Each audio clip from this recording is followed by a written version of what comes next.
내 영광을 위하여 창조한 자라는 제목으로 말씀 증거하도록 하겠습니다.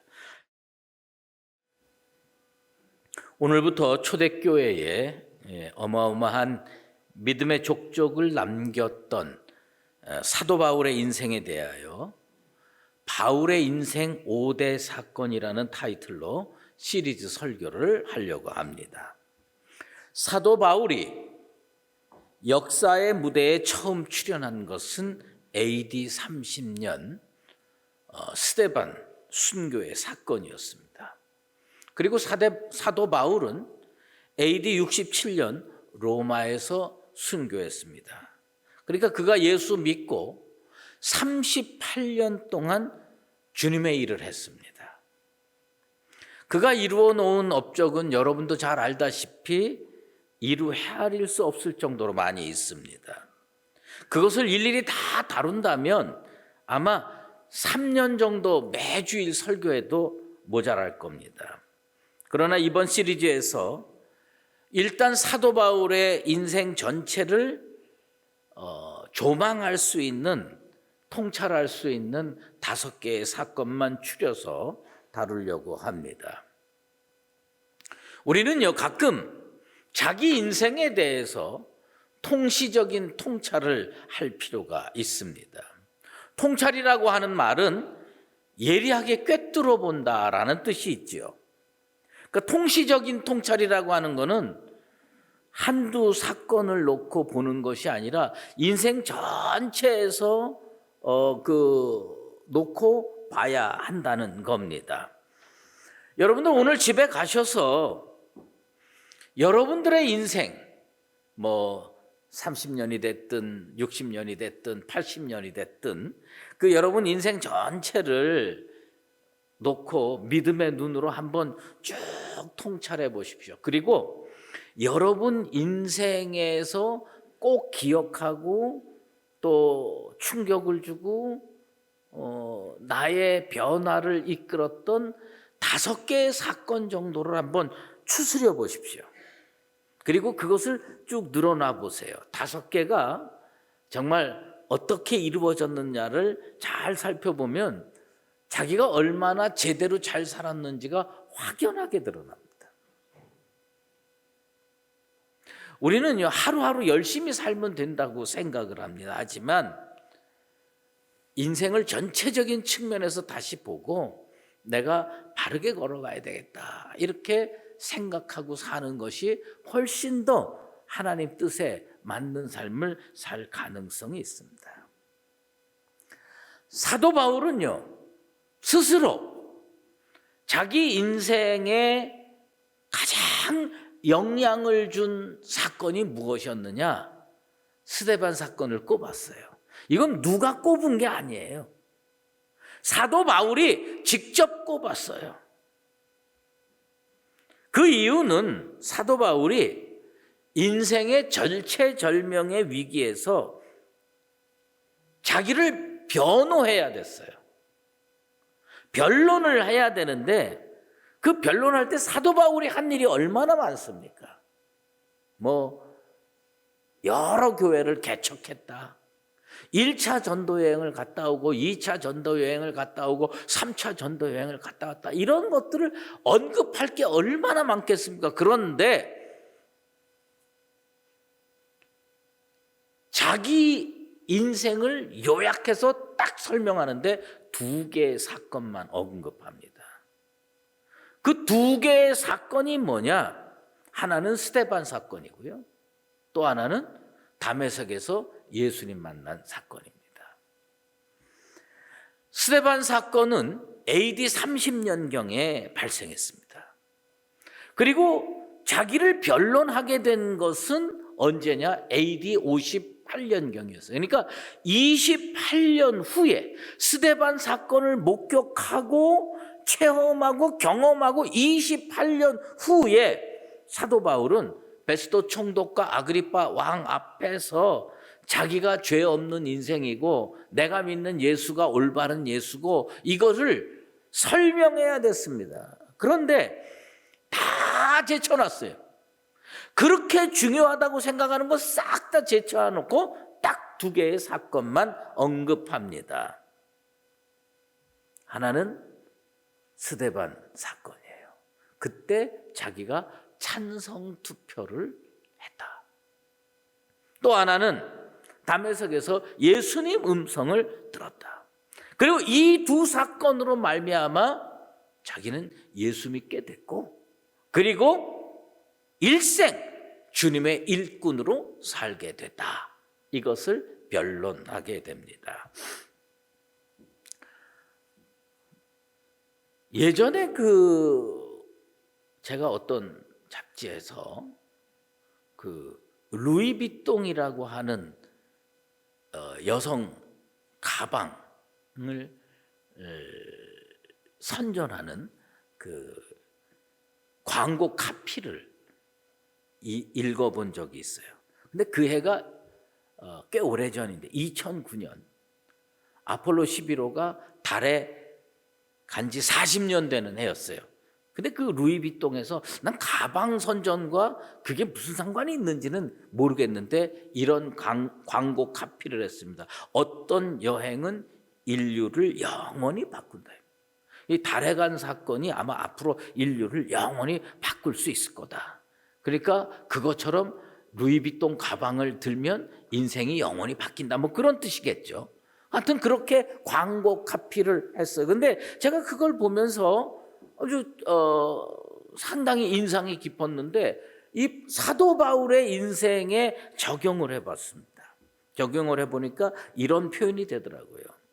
어떤 만남은 한 사람의 인생을 영원히 바꿀 수 있다. 사도 바울은 누구를 만나서 그렇게 완전히 바뀌는 인생을 살았느냐? 예수를 만났습니다. 그러면 예수만 언급하면 됐는데 사도 바울이 아그리빠 왕 앞에서 예수만 언급한 게 아니라 스데반을 언급했습니다. 그러니까 이 스데반 사건은요, 사도 바울에게 어마어마한 충격을 준 사건이에요. 그 어마어마한 충격을 줘서 이 사도 바울이 예수를 만나자마자 알아볼 수 있었고, 음성을 듣자마자 거꾸러지고 회개하고 자복할 수가 있었습니다. 세상에서 일어나는 모든 사건에는 우연이 없습니다. 우주와 삼라만상을 주관하시는 하나님의 섭리가 작용하게 되어 있습니다. 스데반 사건은요, 스데반 사건 하나만으로 끝나지 않습니다. 그 스데반 사건에 하나님의 섭리가 작용하니까 스데반은 순교하고 천국 갔고요. 초대교회 성도들은 그 일로 믿음으로 단결하게 됐습니다. 그런데 놀라운 것은 그 스데반 사건을 옆에서 증인으로 서 있었던 사도 바울의 인생이 완전히 뒤바뀌게 되는 결정적인 단초를 제공했다고 하는 겁니다. 이 스데반 순교 사건에서 하나님은 또 다른 목적을 가지고 있었어요. 우리는 그것을 하나님의 섭리라고 합니다. 근데 그 섭리가 어떻게 됐냐? 사도 바울이라는 인생을 너 언제까지 거기서 살래? 일로 들어와. 은혜의 울타리 안으로 들어와. 하나님께서 품으시는 거예요. 우리가 지금 교회에 나와 있는 이유는 뭐냐? 하나님께서요, 어떤 사건을 통해서 그것이 기쁜 사건이든 슬픈 사건이든 좋은 사건이든 나쁜 사건이든 하나님께서 우리를 품으셨기 때문에 오늘 우리가 이 자리에 나와 있는 줄로 믿습니다. 사도 바울이요, 결국은 이 스데반 사건을 통해서 무엇을 느꼈느냐? 하나님의 강력한 은혜의 끌어당김이 있었습니다. 스데반 순교 사건 때 사울의 역할은 뭐냐면 증인이었습니다. 예수님께서 승천하시고 교회가 막 부흥하고 몇 개월 되지 않았습니다. 그때 사도 바울의 나이가 30살입니다. 여러분, 30살의 특성이 뭔지 아십니까? 이 30살의 사울, 30살의 청년은 어떤 신념이 투철한 사람이었어요. 유대주의자였어요. 그의 눈으로 보면 예수 믿는 사람이 다 틀렸다고 느껴지는 겁니다. 그런데 30세의 청년들이 어떤 이데올로기에 사로잡혀 있다든가 자기가 생각하는 어떤 진리가 옳다고 생각하면요, 그것만 꽉 붙드는 경향이 있습니다. 전후 좌우를 살펴보지 않습니다. 자기 신념만이 옳다고 생각해서요, 직진하는 성향을 보입니다. 마치 중국의 공산당 홍위병 같다고 할 수가 있습니다. 사울이 딱 그랬습니다. 사울이 돌로 치는 사람들의 옷을 지킨 행위는 그가 결코 소극적인 방관자가 아니었다는 뜻입니다. 그는 주도적인 역할을 했다는 겁니다. 스데반의 순교 사건에 그는 적극 찬성했으며 책임적인 역할을 감당했습니다. 사울을 위시한 유대주의자들은요, 불법을 불사했습니다. 예수를 따른다는 이유로, 예수를 믿는다는 이유로, 예수를 전한다는 이유로 스데반을 돌로 쳐 죽였습니다. 이것은 이 유대인들이 사내들인 공의회조차도 사형을 집행할 권리가 없어요. 그런데 저 예수 믿는 사람, 그거 우리가 돌로 쳐 죽이다. 이거 범법행위입니다. 의의를 행하기 위해서 불의를 행해도 됩니까? 그건 마음껏 하는 거예요. 왜요? 저거 나쁜 인간들이다라고 생각했기 때문입니다. 그런데 그는 거기서 놀라운 사건을 경험하게 됩니다. 스데반과 사울의 만남은 결코 좋은 만남은 아니었어요. 한 사람은 죽이는 사람으로, 한 사람은 죽임을 당하는 사람으로 만난 사건입니다. 그런데 이 사건이 사울에게 어마어마하게 충격을 줍니다. 그게 하나님의 섭리라고 하는 겁니다. 하나님의 은혜의 구심력이 작용하니까 사울의 눈에 어떻게 보입니까? 저거 이단의 무리들이 자기가 생각할 때 전혀 진리가 아닌 것을 위해서 담대하게 죽어요. 얼굴을 보면 두려움이 없어요. 평화가 넘치고요, 확신에 넘치는 거예요. 사도 바울이 그 사건을 보면서 무슨 생각을 하느냐? 이게 뭐지? 이게 과연 내가 믿는 게 진짜 진리일까? 아니면 저 사람들이 믿는 게 진짜 진리일까? 상식을 뛰어넘는 반응이었습니다. 보통은 돌에 죽임을 당하는 그런 현장이면은 손을 싹싹 빌면서 살려달라고 애걸복걸하게 되어 있는데 이 사람들은 자랑스럽게 생각합니다. 평온합니다. 하나님께 저들의 죄를 용서해 달라고 기도합니다. 저게 뭐지? 스데반 사건은요, 사실은 다메섹 사건의 전초전이었을 뿐입니다. 그런데 하나님께서요, 사울이라고 하는 인생을 선택하기 위해서 이 사건의 증인으로 그것을 목격하게 하면서 이 사람이 완전히 충격을 받고 저들이 붙들고 있는 예수가 누굴까? 순교도 불사하는 저들의 확고부동한 믿음의 세계에는 정말 뭘까? 궁금하게 만들었습니다. 로마서 8장 35절에 유명한 말씀이 있죠. 누가 우리를 그리스도의 사랑에서 끊으리요? 환난이나 공고나 박해나 기근이나 적신이나 위험이나 칼이랴. 이건 뭐였느냐? 이 사건, 스데반 사건 옆에 있는 사도 바울에게 하나님이 던진 메시지는 그겁니다. 넌 내 거다. 넌 내 거다. 은혜의 바운더리로 들어와라. 은혜의 영역으로 들어와라.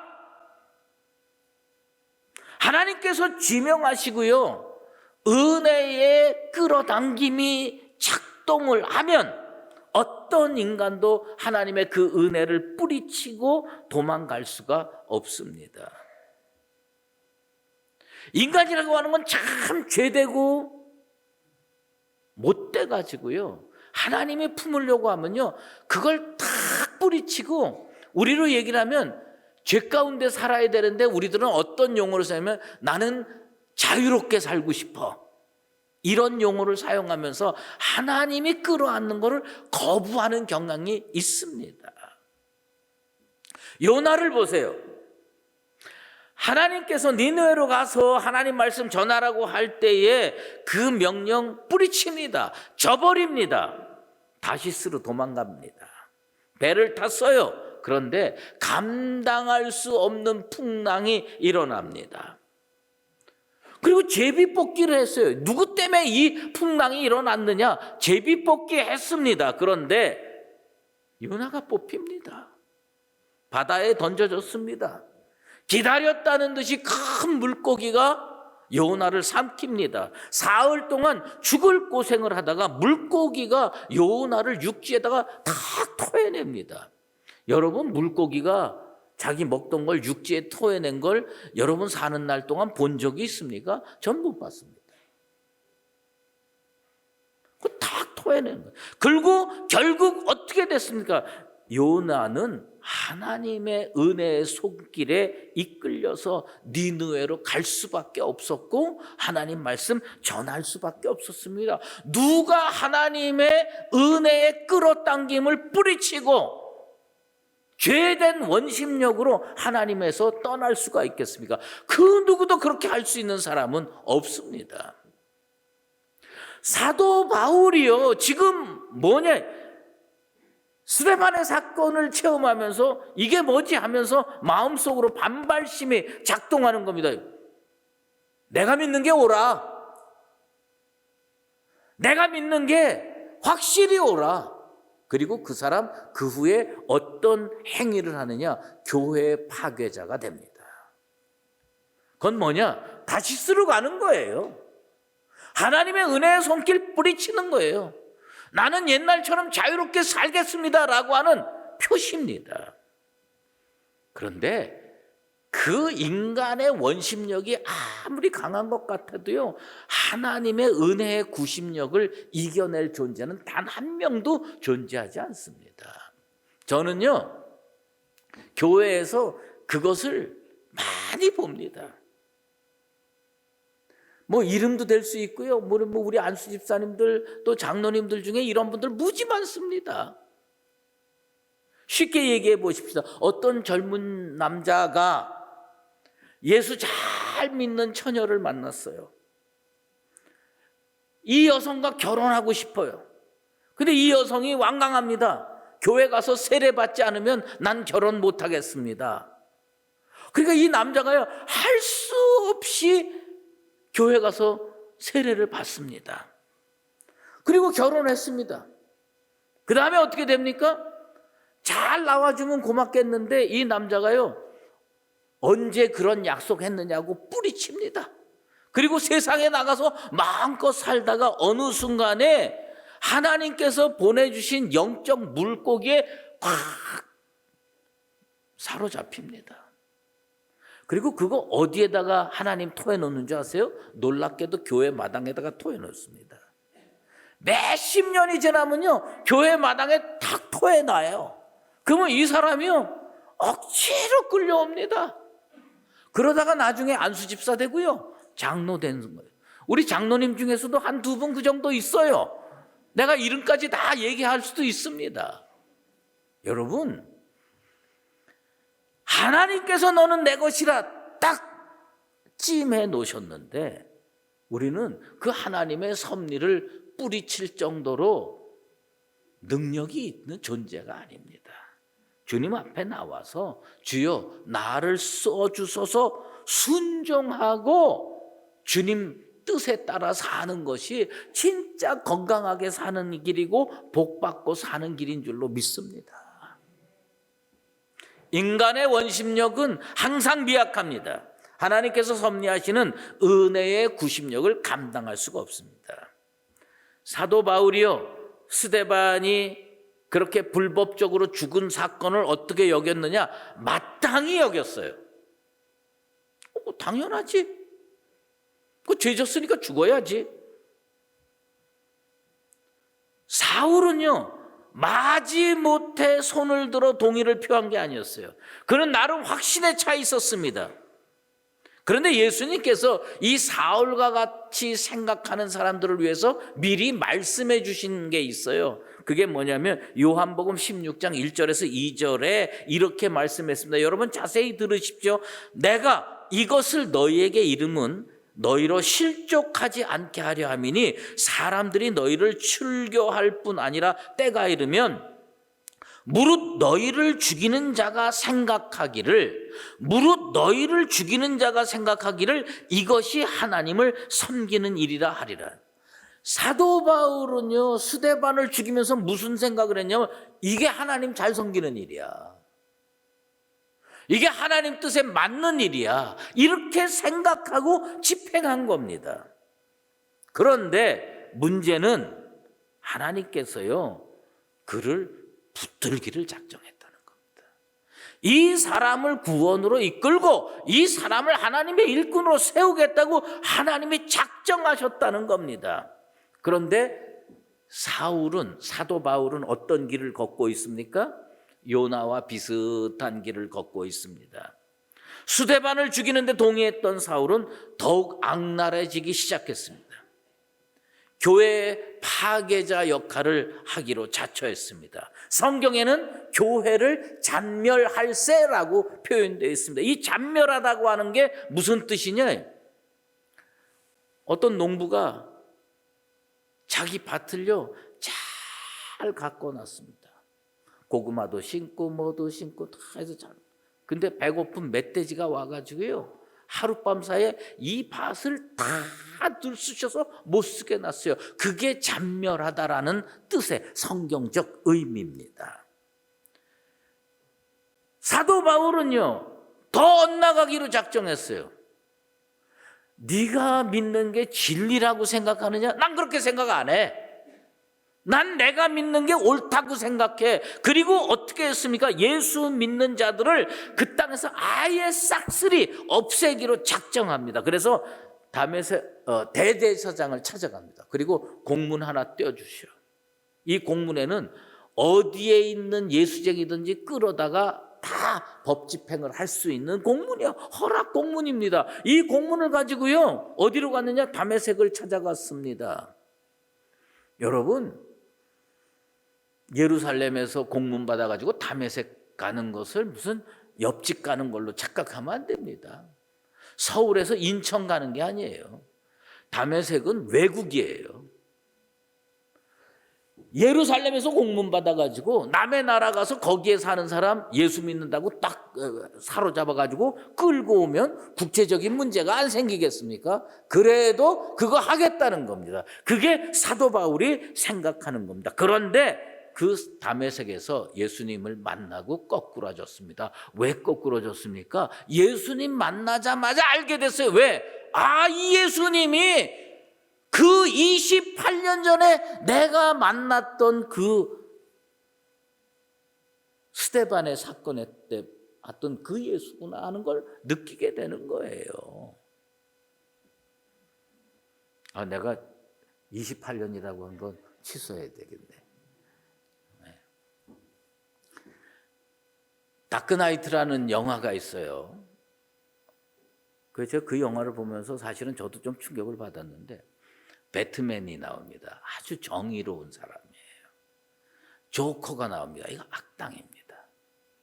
근데 보면 배트맨은 점점 더 좋은 일을 해. 점점 더 정의롭게 살아.